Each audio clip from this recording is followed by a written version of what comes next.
Today, we have Marka Wright, and Marka Wright has had 25 years of experience with audio design in the Trinidad Carnival Festival, as well as wider Carnival events around the world. He is a leading authority in the design and equipment used in these to bring these festivals to life. And Marka, is it? Should I say Marka? Marka is fine. Marka, so good to have you here. Welcome to the show. Thank you very much. I'm honored to be here. Can you tell us about how did you get into doing audio for Carnival? Well, it started with me being a sound recording artist, actually, in the early 90s. I was signed to a record label called Kiski Records locally, and that afforded us me and my group, to be at Caribbean Sound Basin, which was a world-renowned studio. And that allowed us to interact with artists like Tony, Teddy Riley, and Blackstreet, and a few other well-known artists from within the region. And during that process, I was becoming an engineer without knowing that I was becoming an engineer. I just had a knack for liking the big SSL board and touching knobs when I'm not supposed to. And in the year 2000, I had a concept of a design for a truck, because the trailers that we traditionally would use for Carnival would be a 40-foot trailer, standard trailer, container trailer that is 5 feet off the ground. And I would have seen the low boy trailers or the drop deck trailers transporting extremely heavy gear moving around. And knowing that we had a limitation of, at that time, 11 feet 9 inches based on the electrical cables which were tied from pole to pole. We had a limitation on height that we could put music trucks. I had a concept of, if I drop the truck, I could put more stuff on it and still make that height. So I came up with a design together with some friends, Kathy and George Bertie, and we dropped the trailer, used a drop deck trailer, did a design and to put the... Now, what did you have to do to drop the trailer? Like, how did you... what did you have to change? The trailer. We changed the style of trailer from a standard trailer to a drop deck or a low boy trailer. Okay. Yeah, which was different at the time because no one was using that. So I went around to most of the prominent mass bands. I have this concept, I have this idea, and if we do this, and nobody was taking me on because we were stuck in our tradition of what a music trailer should be. At the time, we were using, the max system on the road was 16 by 16, so 16 tops, 16 subs. And with the drop deck trailer, see that I had more space, I had 24 tops and 24 subs. And nobody had enough PA to cover that at the time. And this is new problem. A friend of mine, Wendell Man Warren, he said, "Hey, I like this." And we took me to meet Peter Minshall. Peter Minshall is a world-renowned designer and one of our largest blessed mass designers. He had his band, Minshall Mass. Mm-hmm. And Peter looked at it and said 5 words: "This is mass, bring it," and got up and left the room. And I was like, what that mean? He didn't ask me the price. He didn't ask how we doing it. He just said, "Bring it." I say, and his business partner is like, "You heard the man." The man said, "Bring it." And in the year 2000, that gave birth to our first lowboy trailer, which was originally designed with using Maya Milo system, mm-hmm. with the SB1 speaker to the back. Maya had they had a SB1 speaker, which was like a big cone-shaped speaker. And, we didn't get to do the Maya system, but what we had in abundance was EAW, KF 850s, and SB 850s in the island. So I rented sound systems from 2 different providers to get the 24 by 24. Right. And that was the birth of it. So I did that with Minshall for 2 years. And what really got it going, there was another mass band called Island Events. And they would have invited a lot of international celebrities to Trinidad Carnival and host them. And we had what turned out to be the party truck in the van with the lowboy trailer, making it easier for people to view the celebrities, and it's like more of a float than the traditional DJ truck. And the highlights and the visibility from that van is what really got it going. Yeah. So what does it take? So when you're talking about first of all, when you start this process, when do you start working on the trailer itself? Like, is that a whole year process, months of process? When do you start designing it? Usually a couple of months before Carnival. So, I mean, from Carnival to Carnival, is a short loop. A year runs away quickly. Right. So when you finish one Carnival, you start thinking and conceptualizing for the next year. Right. What we're going to do different, how we're going to improve. But the actual work, because these are working trailers for trucking companies and shipping companies, we don't get access to the trailers till about maybe 2 months before Carnival. Wow. And now, putting things together. As you start to prep that, what tools are you using to design that? Is that still pen and paper? Are you doing it in CAD? How do you lay that out? In the early days, it was a lot of pen and paper, right. a lot of drawing. Yeah. Because as you said, that there was this one incident that working with a trucking company, and the manager for the company, while the trailer is being built, came and tell the guys, hey, no, I want this here, I want this there. But he didn't have that conversation with me beforehand. And I actually literally went to the workers and take out the book. I said, did he have a drawing like this? Did he have a drawing like this? Where's his pen and paper? Because this is what it's supposed to be. He don't know what this is because he doesn't understand the concept. So pen and paper was king. Yeah, but today, is it still pen and paper, or is it? We've gotten nice CAD for the since about what CAD programs are you using for this? AutoCAD, actually. Let me see if I have something here for you that I can show you quickly. Yeah, please.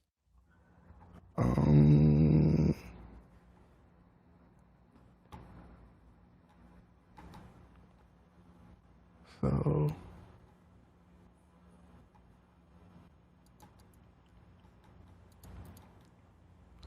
Yeah, so we would have come from doing concepts like this, where it's float, and this would have been the end. And we just see. I think we maybe see the wrong screen. We're seeing the your just kind of image screen. Do you have a full screen? Hold on, let me.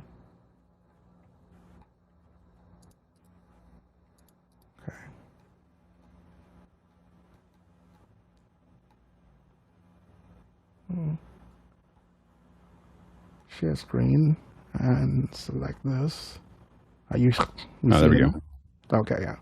So this would have been. So these are the renders. Renders when we started to get to CAD. That's and great. This would have been the final version of one of those renders. Then we have something like this, which basically is a lowboy trailer that we turned into a bar and party deck for VIPs. This trailer actually was the first time in our Carnival, we had a LED daylight screen included on the truck. So what we did, we had a cameraman standing in the back here, and he would shoot the audience and put them up on the screen. And just the hype of, hey, look, I'm on the screen. You know, that whole concept, yeah. And then we sold space as advertising to sponsors. That's great. Do you have any more pictures to show? Yeah.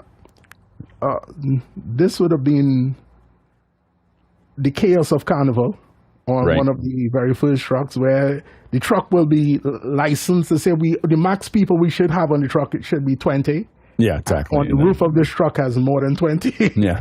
When nobody should be on the roof of the truck. So this is one of those moments that you're trying to pull your hair out, but you're trying to stay calm and control the wind. This would have been the first concept truck. Huh. Yeah. And this is and you were able to build this different type of truck because you used this new trailer design. Yeah. So by dropping by using the trailer, a lowboy trailer or a drop deck trailer, Right. we were able to create a space like a stage on the middle of the truck and bring the PA lower, so we had more height that we could sell advertising space along the top of the truck, and just change the experience of Carnival. That's great. Courtney, you had a question? Yeah, I was wondering, all this stuff, the video walls, the high power amplifiers, PA requires a lot of power. Do you have to drag your own power with you using gas fuel generators or part of some type of electrical generation built into the truck cab? Or do you have shore power once you're parked in front of the grandstands, in front of the crowds? Do you then tie into shore power? No, there was no tying into shore power, and there was no dragging of power. So on the trailer itself, we would have incorporated, this is a 125 kVA generator in the middle of the trailer. Just a big diesel generator mounted on diesel generator. Oh, great. Is that still the way you do it? We still do that, yeah. Yeah, no, that makes sense. And you don't, there's no way to use the truck's power to do it. You want to keep that separate from what the truck's doing? Definitely, based on what the amplifier requirements. If I could show you quickly, I'm just running through these pictures quickly, like the wall of amplifiers. That's a lot of current. Yeah. Holy smokes! All right, so you have that's a voltage control panel, right? That's your routing, your circuit, your breakers, so on and so forth there, and then that feeds all out to all of those the amplifiers, yeah. And you would section out your amplifiers. Left of the truck, right of the truck, front of the truck, and back of the truck. Right. And that's that's a lot. And that's all in that trailer. That's going all in the trailer, yeah. Yeah. While still creating a space that, the DJ or the artist of the day could perform and be celebrated and highlighted to the middle of the truck. And go ahead, keep on. Like this, in this picture here, this is the DJ in the corner here, and this whole space became a moving stage. And is it, when you play it out, is it essentially mono all the way around the truck? Or is there any kind of spatial, stereo or anything else going on? Or is it all just kind of just pushing all the audio out? Well, it started off for us as mono. Mm-hmm. And as we got more experience with it over the years, we started doing things. I would separate the left, right, and back of the truck and time align them differently to get a more unified sound, because what we discovered, or what I discovered, is that by just having it mono, you would have a lot of areas of phase cancellation based on the amount of enclosures you have on the truck in such close proximity. You got a lot of phasing or cancellations in the lower frequencies. So in experimentation, I realized that, okay, if I flip the phase between the sides of the truck and the back of the truck, and I time align the subs, I could get a one smooth sound, completely, one level decibel output. Right. And we were outputting 120, 130 decibels easily. And are the speakers custom, or are there something you're buying off the shelf? In our environment, in our country, you would get someone bring an original P, and then someone makes copies. Quite a few guys will make copies.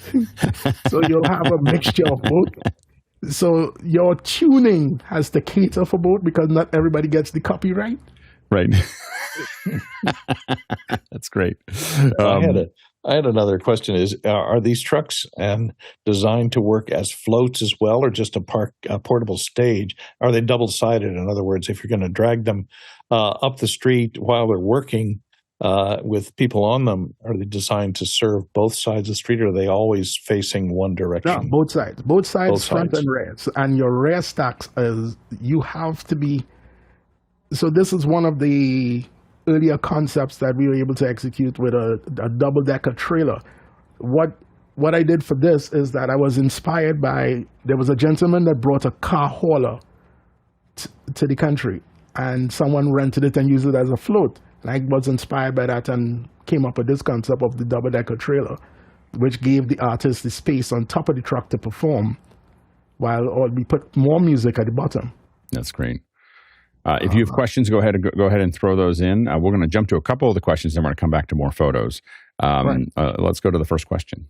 All right. Dave Troutman from Edmonton, Canada says, are your side levels different from the front and back levels? Yes. We sort of need to control the side levels and the front level to different to the back level, because our streets are not very wide. Our streets are about 40, 50 feet wide.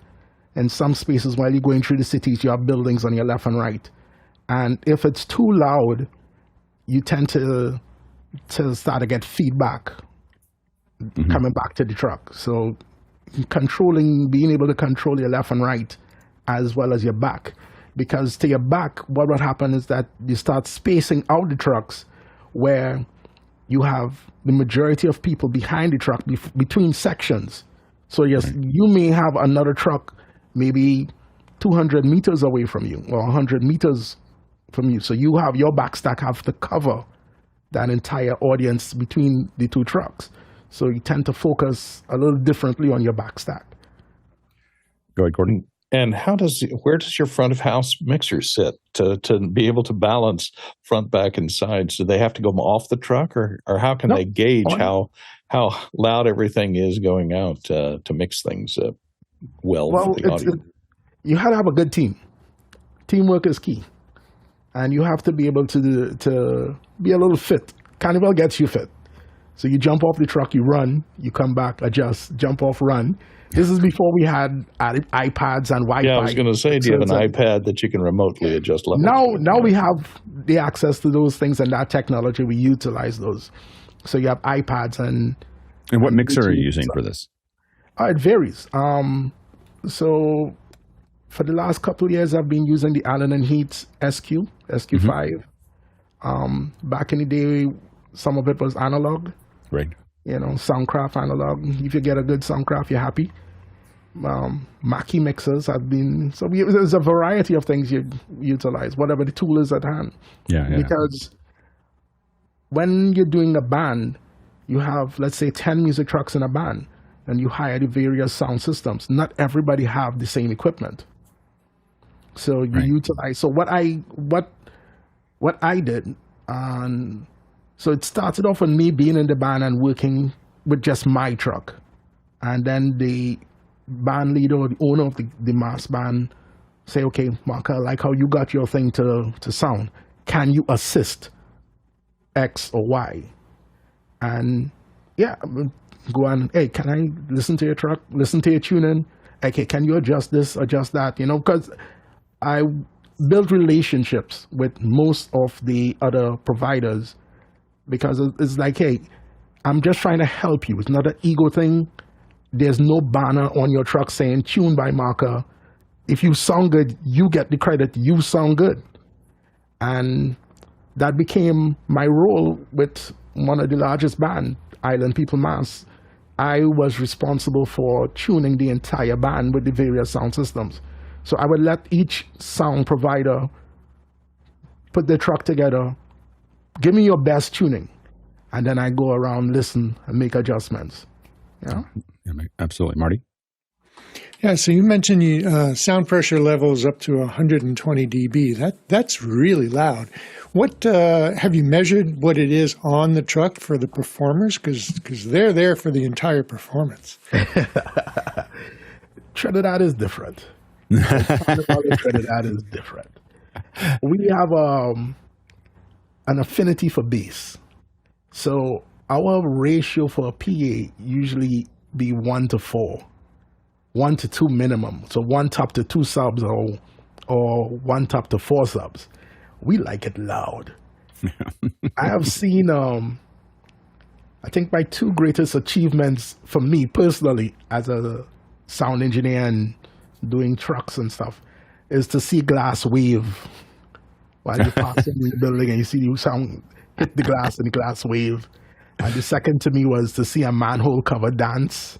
When you make a manhole cover, like with the bass hits that, I was like, yeah, okay. But we also learned that at that level, people can't really enjoy it. So, because it's too loud. The younger people, yeah, but the older folks, no. So we had to learn, hey, bring it down at times. And then when you reach like the Grand Savannah stage or you're crossing some judging points, you let it go. Yeah. And yeah. No, absolutely. And then on a Carnival Tuesday evening when you meet your rival bands and you meet the other DJs, yeah, because at the end of the day, you're trying not to blow anything. You're trying not to damage anything. So you don't want to overdrive and damage components. But you want to make sure you leave such an impression that,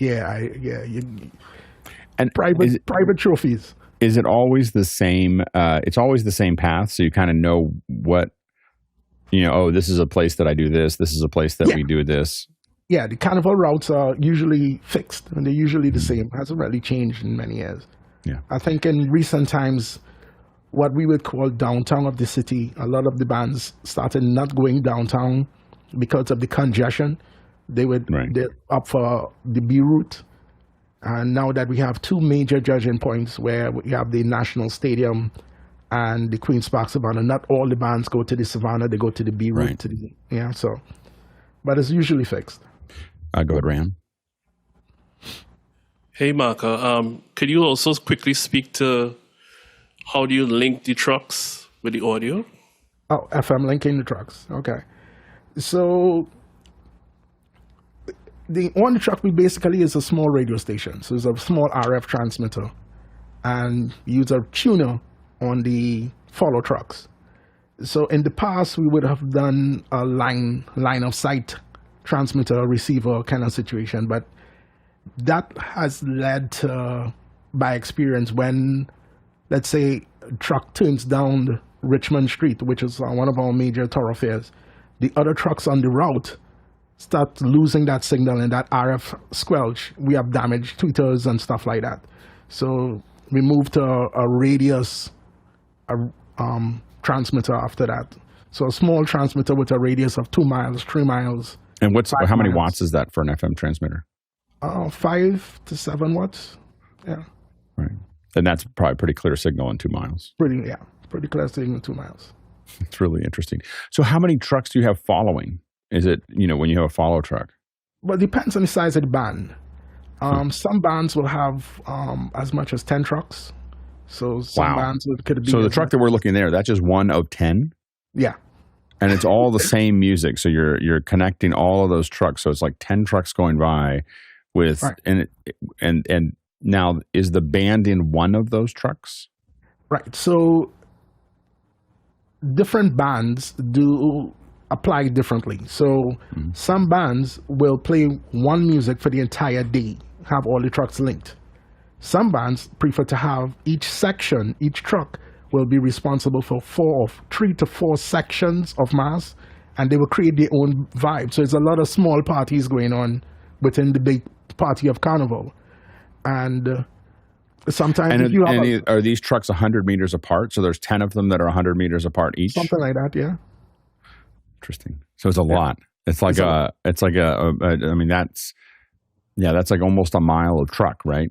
Yeah. So in one of the largest bands of the early 90s, early 2000s, which was Poison, we had something like 36 vehicles. So including bar trucks, toilet facilities, music trucks, something like 36 vehicles on the road. So one band actually snaked through the entire city, crossing 3 judging points at the same time. So that was are we talking about miles of route? This is not a small city. Yeah. It's miles, because like the appeal of Carnival. If I take any of the ordinary masqueraders and say, I will pay you to walk this route that you walk for Carnival, I will pay you to do that. Any other time in the year, no music and no alcohol, they will never do it. Right. But do you have to account for delay between trucks since they're so far apart? The speed of sound, there's going to be echo or delay. Do you have to manage that so that the last truck in the line, you delay the first truck in the line, so the last truck in the line is more in sync with the middle of the trucks? They're far enough away, I guess. Yeah, I guess that's a very good question, but we have not Yeah. done delay in terms of managing delay of trucks, because you try to overcome that by the volume. Go ahead, Ray. Go ahead, Rayon. Yeah, Alex, I just wanted to highlight Marcus' point. Some of the bands have 10 music trucks, but there are drinks trucks, what they call the porta potty trucks, VIP trucks in between those, right? So, And how many bands, like with an entourage like this, are there in one parade? Now I would say there are about 10 to 12 mass bands, large mass bands. Then you have smaller ones in between, but about 10 or 12 large mass bands. Wow. A couple thousand people on the road. and probably about 10 to 15 medium bands. Right. What's medium? Is like 5 trucks? Yeah. Yeah. Go ahead, Marty. I'm trying to picture this. All right. So help me out. So you have the band in one truck, right? Is it the leading truck or is it in the middle? Well, it depends on the mass band and the music band that they hired. So sometimes they would put them in the middle of the whole procession because that's where the hype is. That's where the bigger sold out sections. So you want to kind of have some people to the front and most of the people to the back. But the middle of the band, if we're doing live band, we'll put them in the middle of the band. And so then link to the front and the back. And so with this procession of trucks all playing this one band, are all the trucks playing the same? They're playing what the band is playing. So they're all hearing the same thing? Sometimes. Wow. Sometimes. Yeah. And is there a difference between a mass band and a music band? Yeah. So mass band is the people that come out and enjoy the mass. They in the revelry of Carnival. The mass band is the masquerader. They come out and they put on the costume, and that's the mass band. But the music band is the entertainers. Ah, okay. And then most of the trucks will be DJ trucks. So not every band can afford to hire a music band. So you have DJs on each truck. So sometimes, depending on what the mass band wants to achieve, we will FM link the DJ truck. So sometimes we put one DJ on and he will play for a particular period of time. Like when we're coming to a judging point, you want one song because they're going to push a song for what they call the road march, which is the song of the year. The song that this is what the masqueraders choose as this is our song, the people's song. So the road march title, which is another competition. So they will say, okay, fine, this is what we are pushing. And you want to have a consistent sound for the masqueraders crossing the stage. And so you FM link the trucks. Or you have each DJ play this song over and over. So sometimes it's chaotic in terms of the sound, like you say, for the delayed sound bouncing back. They're not all in sync, but that is the fun of Carnival. That is it's something to experience. Yeah. It's easier to experience something like that and then try to understand, what did I just hear? What is this I'm hearing? Right. Because I'm sure the SPL levels that we play at, the duration of time on the road that we play this volume of sound at, it's unique. Because Carnival in Trinidad, let's say on a Monday, you go on the road from 9 in the morning, you don't come back till about 9 o'clock in the night. So it's almost a 12-hour period. Right. And Tuesday morning, you start earlier. You get out the road about 6 o'clock in the morning, and you don't go till it's done. Right. It's amazing. Next question. Next question comes in from Douglas Carmichael. Says, in the Norwegian tradition of russetid, is there a competitive spirit amongst the groups for the best sounding, best looking buses? Is it the same for the Carnival season? So is this a real competitive thing? Yeah, definitely. It's a very ego-based thing. and are those on for the large ones? Is it mostly the same 10 or 12 vendors that are doing? So you're doing one of them, but there's the other 10 people that do large. So that is one of the things that gave me an edge is that relationship. I was able to work with people with taking the ego factor down. and saying, okay, I'm just trying to help you get your best on. It's not about me. It's not about my name calling. It's not about I know everything and I want to. It's just about me helping you get the best out of what you have, whatever system you have, get the best out of it, and for it to be sustainable, that is not damaged on Ash Wednesday, the third day when Carnival is over. You are not losing more money than you put out, because let's say a mass band will rent a sound system from a service provider for about $35,000. But that sound provider is bringing about $150,000 worth of equipment to make 35. You don't want to damage your stuff at the end of the day. Next question. Next question comes in from Dave Troutman in Edmonton, Canada. Do you have any heat buildup issues when outside for a long time? Yes. It's definite, especially with using amplifiers like Krung amplifiers and QSE. So the layout of the truck is important. Trying to minimize the amount of people on the truck and do you have a lot? What do you do for ventilation? Are you pushing air through it, or? Yeah. Most of the time you put a couple fans, some pushing, some pulling, to try and circulate the air in and out. Because it's definitely, you want to create that space where the air comes in most times over the generator and comes down and goes down the middle of the truck and then out. Next question. Next one comes in from Douglas Carmichael. He says, how do you deal with power conditioning when using digital equipment on the trailer? Do you use a line conditioner or a UPS? Definitely a line conditioner. And it definitely taking time to balance the legs of the generator, to balance your loads. Right. So how much stuff is placed on each leg and to balance that load. So that generator is creating three-phase? Yeah, three-phase most times. Yeah. So you three-phase 220 and you balance that load going across. Next question. Comes in from Tromsø, Norway, and Ronnie Hofsey. He says, how do you monitor for the musicians? Well, what we in the recent times, I have referred to a lot of in-ear monitors, because it's often very difficult for musicians for a 12-inch wedge or a 15-inch wedge to overcome that you have an 850 next to you or a Vertex 4048 next to you. To hear this little 12-inch or 15-inch monitor. So that was always a challenge over the years and the experience of it. So some of the times we try tying the monitor in the air to the roof of the trailer to bring the sound down. We have tried putting it on the floor. We have tried many things, but in recent time, my experience with in-air monitors has been phenomenal.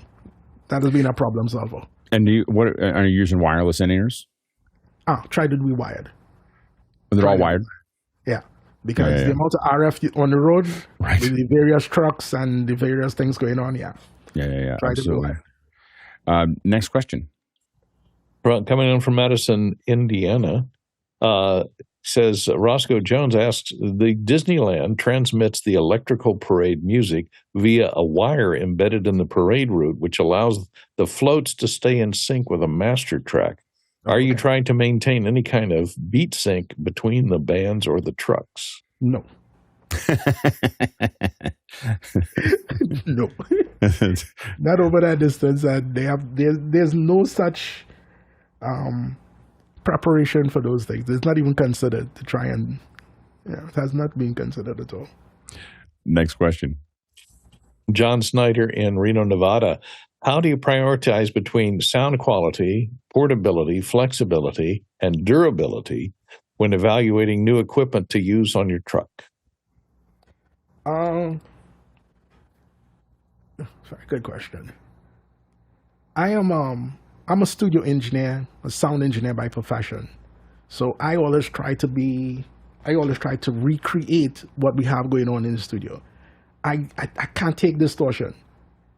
So I try to avoid getting to them levels. So if your equipment could only go this loud and only provide this, I try to get you to the max that you can be safely. The choice of equipment it's a trial and error thing. It has been a trial and error thing in terms of product and choice, because not everything responds. So we know Crown amplifiers can take the heat, QSC amplifiers can take the heat, Power Soft can take the heat. Lab grouping tends to conk out with some heat. After too many hours, you tend to have lab grouping, which is a lovely amplifier, but in terms of durability, and then you have not everybody have original lab groupings. There are a lot of clones from the Chinese market as well. So sometimes guys bring what they have and then you realize, okay, this is a clone. We have to turn you down and give you a break in between during the session, because if you jam all the way, you're not going to make it. Interesting. Yeah. Next question. Comes in from Dave Troutman in Edmonton, Canada. How complicated is rehearsal for so many vehicles, or is rehearsing a waste of time? There's no such thing as rehearsing for Carnival. Not for the parade on the road. We don't do these synchronized, coordinated dance routines and band. So a band will rehearse in their band room, but in terms of the trucks and the presentation on the road, there's no rehearsal for that. Is there any? Is there to make sure the bar truck is the first truck in line, so that everything's out of sync. Usual layout, you have a music truck, bar truck, music truck, bar truck, music truck. You tend to put a bar in between all the music trucks going down the road. And who's on who again is in the bar truck? These are VIPs that are all in the bar truck. No. The bar trucks. Most of the bands are all inclusive now. That has been the standard for quite a few years. So it's literally a bar serving the masqueraders. And do they have to walk along with? If they put in an order, do they have to walk along with the bar truck until they get? You're walking down the road. That's as you walk by. What a concept. What speed? And what speed are they? Are the trucks going? Usually like a chipping 5 mile chip. The trucks are rolling. It's an all day ordeal. You come out to make that 15,000 steps slowly. So they're all just moving slowly, and there's a whole crowd that just is walking along with the truck. Yeah. And they're dance. You whine. You jump up. Yeah. And do the people that are walking with the truck at the bar, if it's all inclusive, are they paying? Do they pay for to be part of that group? Yeah. So when you sign up for the band, you pay for your costume, you get your credentials and stuff, and you get access to the bar trucks. Of course, you would always have people trying to storm in to get free drinks, but for the most part, it's an orderly thing. It's a disorganized, chaotic, organized organism that is Carnival. Yeah. So you may have one or two people trying to abuse the system, but for the most part, we tend to behave. Crowd control in Carnival it's an amazing thing to see. Mm-hmm. You'll always have, in any country you go to, you'll always have some bunch of youths who believe they could be wild and get out of hand. But for the most part, the joy and the revelry of the music and what we come to experience, people are well behaved. Yeah, you go to Yeah, guys. So just to kind of paint you a quick picture. You're chipping along to a truck that's playing, as you said, 120 decibels. Hey, I'm feeling thirsty. You just turn around, you start to walk backwards while the truck is moving forwards. You stick your hand with your cup, your whatever the cup is, like what he has. You have a band on, and that band says you're a masquerader. So once you put your hand to the truck, you get drinks. That's it. Whatever you want. What are the drinks being served? Johnny Walker, black, blue, green, yellow, Hennessy, every color. Lots of vodka, lots of rum, champagne, soft drinks, champagne. Literally almost anything you can think of that's in a bar is on those trucks. And the big thing I wanted to highlight is those trucks are replenished on the road while they're moving. So they have spots where they know, okay, we're running low on surprise. We're going to come up to this street. The band would stall for a few moments. They would offload empties and bring on new stuff, fresh drinks. Yeah. And how much? If you're masquerader, how long do you? I mean, how much does it cost for someone to get the bracelet?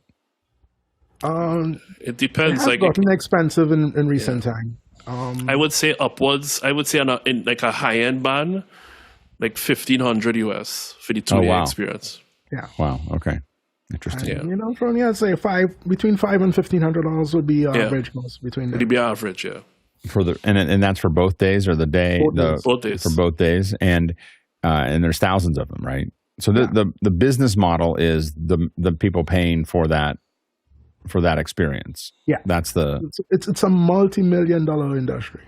yeah. Oh, that's very interesting. Good, Courtney. Multi-million-dollar industry. And you mentioned judging stations along the way. Does the truck stop at the judging station and play through a whole song so that the judges Masqueraders, So can get one all truck of them? will be responsible for 4 or 5 sections of masqueraders, and a section of masqueraders could be anywhere from 100 to 500 people in one section. And so one truck will play for 4 or 5 sections.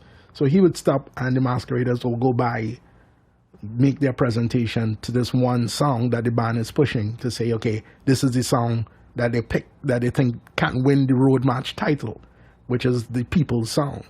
So they stop in front of the grandstands, which is the judging station, and the masqueraders parade by while the truck is parked so that the judges who are stationary, I guess, can judge the.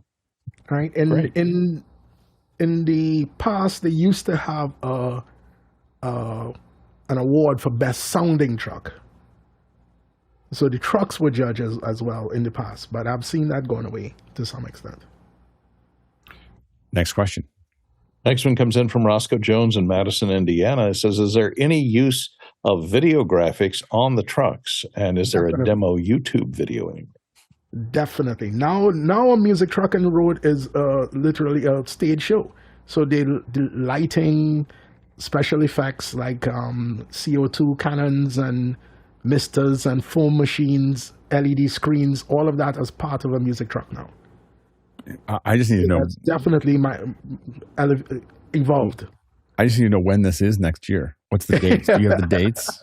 I got to come down. I'm gonna hang out with Rayon, and we're gonna figure this out. This is amazing.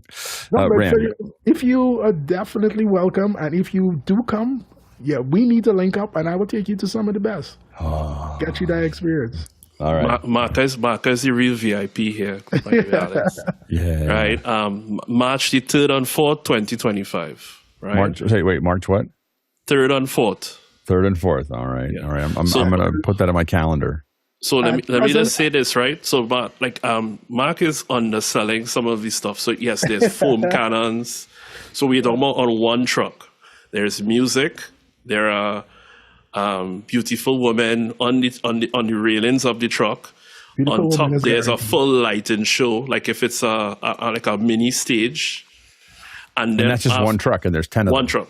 Yeah. And then they have lights that, like, you know, those beams that you could go all the way in the sky like Batman signals moving.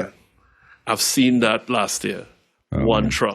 The trucks have evolved. It's based on what the budget. Right.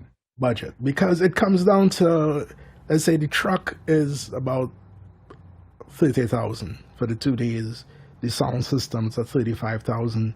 And all the other things you add on. So one truck can cost about if you really kit it out, could be easily $150,000 TT.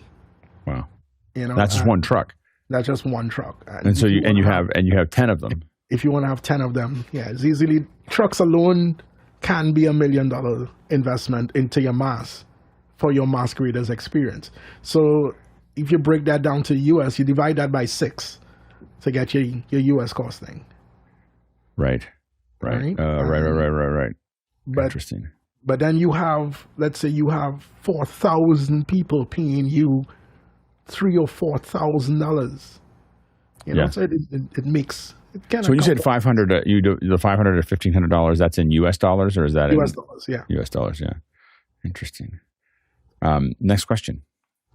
Next one comes in from Douglas Carmichael. He says, what attitudes have you had from the trucking companies when working with them during the Carnival season? Are they enthusiastically supportive or grudgingly supportive? Enthusiastically so. Yeah, that's part. two of the largest companies would have been a company named Junior Sammy Company, and the other one would have been Paramount Trucking. When they got into Carnival in, let's say, by 2015, they changed the game because all of their trucks uniformed, one complete look. They make sure and do the extra mile, make sure all the lights working, all the things, the trucks are painted, present. Their presentation changed the game for other trucking companies. Now they are the standard. So everybody comes in now. There was a company last year that vinyl wrapped all their trucks to meet the style of the mass man. They went to that extent of that investment. So the trucks are now becoming parts of the floats. Right? I did a presentation for Etienne Charles. Etienne Charles, a jazz musician, is actually number one on the jazz charts for the last 7 weeks, the U.S. jazz charts. He has a live band presentation on the road, playing older style music, or live musicians, because live musicians was going away for a while, and he was at the forefront bringing that back. So now that is becoming back the thing. And we had a concept round what we call our Queen's Park Savannah, which is our heritage ground. It's the world's largest roundabout, one-way roundabout. It's 3.6 miles roundabout. We have some buildings called the Magnificent Seven. These are the buildings that were built in the 30s, 40s, and they have tried to preserve them as a heritage site. Mm-hmm. And his concept last year was the Magnificent Seven. So we made floats or cutouts of all those buildings, and they were placed along the truck. And that became, the bringing the truck into the mass for that experience of the masqueraders. Yeah. That's incredible. Next question. Next one comes in from Ronnie Hofsey in Tromsø, Norway. Says, what new tech has contributed to a better or different production compared to before? Definitely the being able to remotely control things, signage, lighting, and coordinating those things over 2 and 3 trucks wirelessly. So, and how are you doing that wirelessly, coordinating that information? So they would DMX over wireless now. Do you do any clocks? Are you doing anything where you're syncing the trucks? For lighting, yes. Mm-hmm. But for audio, it's still chaotic in audio in terms of, because they're not really trying to sync them. But in terms of graphics and signage and stuff like that, pushing signage content to media players on the trucks to simultaneously change the advertising on the truck. Good, Courtney. That's great. The videos that I've found online seem to be all in the middle of the day. What time does it start, and does it carry on through the night? And do you change the lighting accordingly as the sun goes down and it gets dark? Yeah, as it gets dark, it turns out a different kind of show. So it starts on a Monday about 8, 9 o'clock in the morning. The highlights of it, really, people get out there by lunchtime, just after lunch, and they go until about 8 o'clock p.m. And then for Tuesday, it starts earlier. It starts about 5, 6 o'clock in the morning. So you have that presentation in the morning. Yeah, it's a long day. And Tuesday goes till about same 8, 9 o'clock in the night. Experience. Yeah, go around. Sorry about that. Yeah, so what Marco forgot as well, there's something called Juve, or Juvert it's spelled. So that used to begin at 2 a.m. Courtney, Monday morning. Yeah, so that's another aspect of Carnival, because that is what they call it, Old Mass. The night before or the night later in the Monday at 2 a.m. Yeah. Ooh, wow. So that goes from 2 a.m. to about 6 a.m. Well, it gives you a chance to check out all your lighting before it starts. But the thing with Juve, most of the Juve tend to want to play what they call dirty mass, paint and powder and stuff. So for the bigger bands don't want their trucks with that powder or paint on the truck when they come and when they roll out.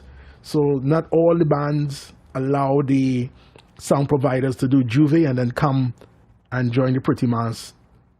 So Juve is an energy by itself. Same concept with the trucks. You want to look good, sound good.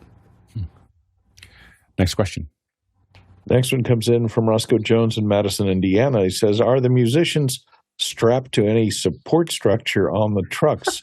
And would this safety gear detract from the show? You got a balance. So the most challenging thing is drum kit and percussions on the truck. So you had to have nice conversations with the driver in terms of how you roll off and how you stop. So those are the two most challenging items on the truck, but you had a balance. You go, Dran. Really quickly, not exactly musicians, but technicians. I've literally seen a technician climb to the top of the truck to remove a wire that was coming across the street, because we don't have underground wiring for our cities, right? So there's a cable wire across, and he had to go and lift it away. Push it up. And and walking backward while the truck is rolling forward. And every truck had to do that, right? There'd be 10 trucks, and there's someone up there. And you know where the wires are, I imagine. That's the part where the person has to stand up and go. Yeah, because what happened, I think that year they made a mistake. The truck made a mistake and went on a wrong street, and I think that caused it. So what happens now is that the main Carnival route, they have raised the wires that cross the street to 13 feet now on the main Carnival route. Right. And in the concept of using the lowboy trailer, allow me to put more music in the truck and drop the overall height. So I always stayed, if it's 13 feet, I stay at 12 feet 5. Right. So it gave me that. I don't have to have people up there doing that. And as you brought out this low boy, is that what everybody uses now? That's the standard. That's the standard. So you were like, hey, let's change this. And everyone, first of all, no one thought it was a good idea. Then the equipment wasn't ready to go. And now everybody's doing it. Now everybody's doing it. And a lot of people, and when it really was, hey, I have this idea, let's do this. And nobody saw the value in it at that time until Peter Minchell said, hey, I like this. This is different. I want to do something different. Bring this. And gave me that opportunity. And definitely when they, on top of the truck, you have artists performing. Right. And my framing for the top of the truck, I use RHS steel. And my boxing was 4 feet by 4 feet. And one year I had Marshall Montano, who is one of the bigger artists, performing and doing with such energy, jumping on the roof. He cracked the board. So the next year I had to change to do 2 feet by 2 feet. Right. Just for that safety aspect, because I know people are going to go up there, they're going to jump. Because no matter what you say during Carnival, they're not going to hear you. They're in the moment. It's about seeing that audience, seeing that and feeling that energy and want to perform. And they do crazy things. Yeah. Next question.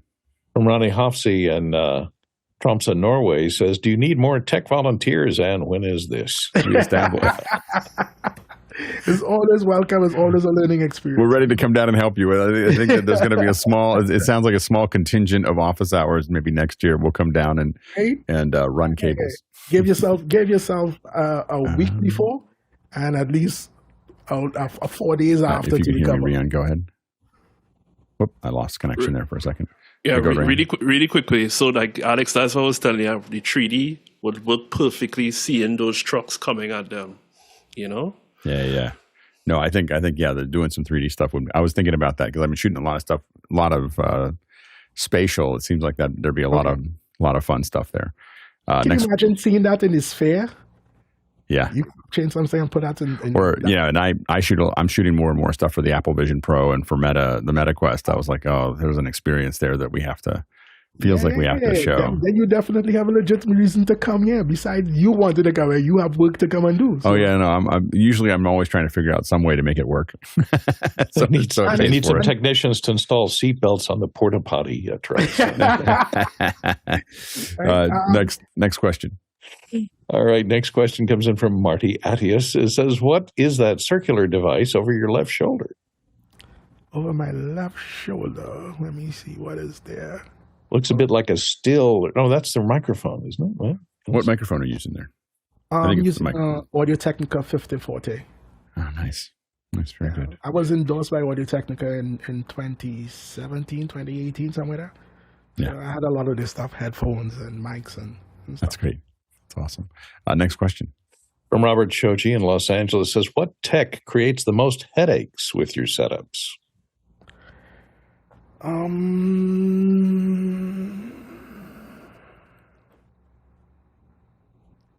How is the most headache?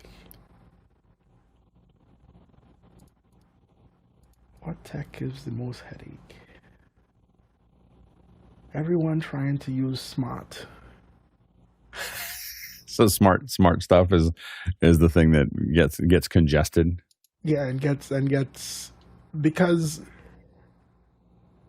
I think for smart to be really effective, you need to use multiple mics.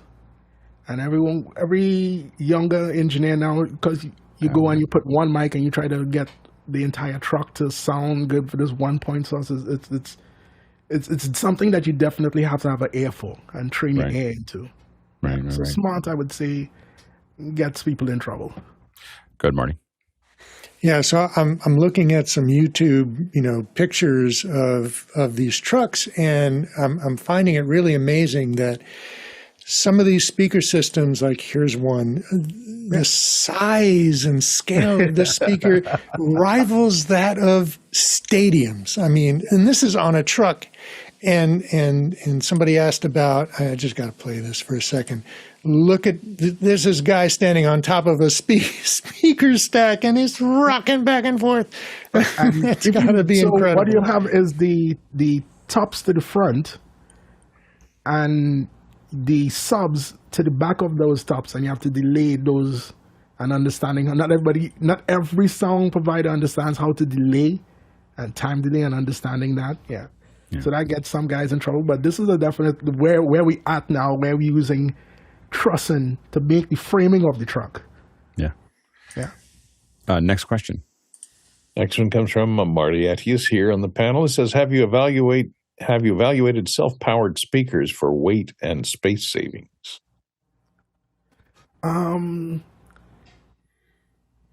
We do have a few people using self-powered stuff, but the thing with self-power, when a box goes down, you lose an entire box. With an amplified system, a biamp or triamp system, when a component goes down, you lose that component, but the rest of the box still plays. So amplified stuff tends to still has the majority of the place. Yeah. Last question. Last question comes in from Robert Shoji in Los Angeles. Says, what are your favorite amplifier brands and why? I would say Crown because of the raw tone of it and power. QSE for the ability to play at low voltages. So sometimes when the generator dips, QSE still maintains that low voltage. PowerSoft, because PowerSoft for space and what you get out of a PowerSoft amplifier is amazing. And what is the wattage output on those crowns that you saw in that picture? So those are the Microtech 2400s and Vertec,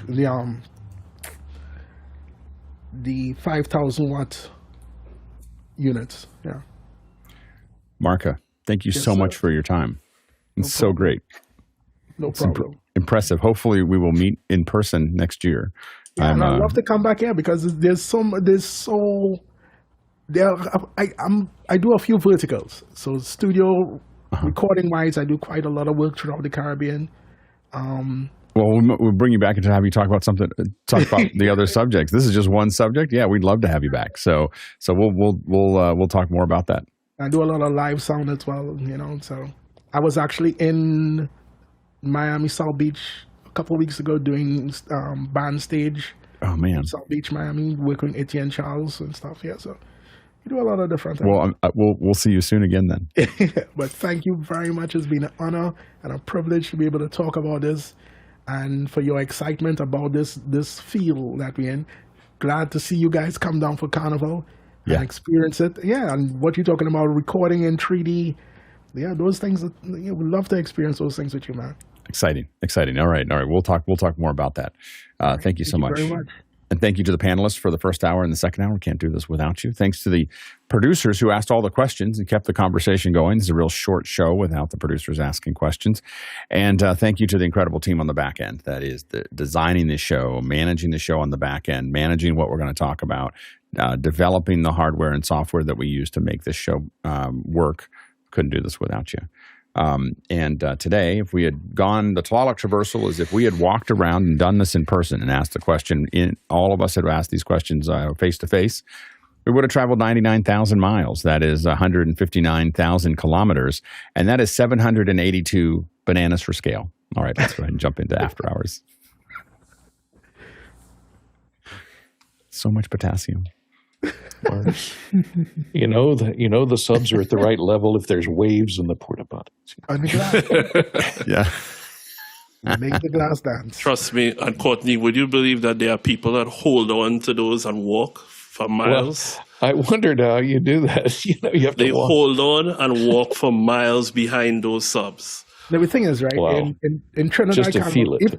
if you lose your tops, you don't have a problem. The audience does the thing. But if you lose that base, everybody comes complaining. You now have 5,000 engineers. Thanks so much. See you later. Thanks again. Happy Carnival.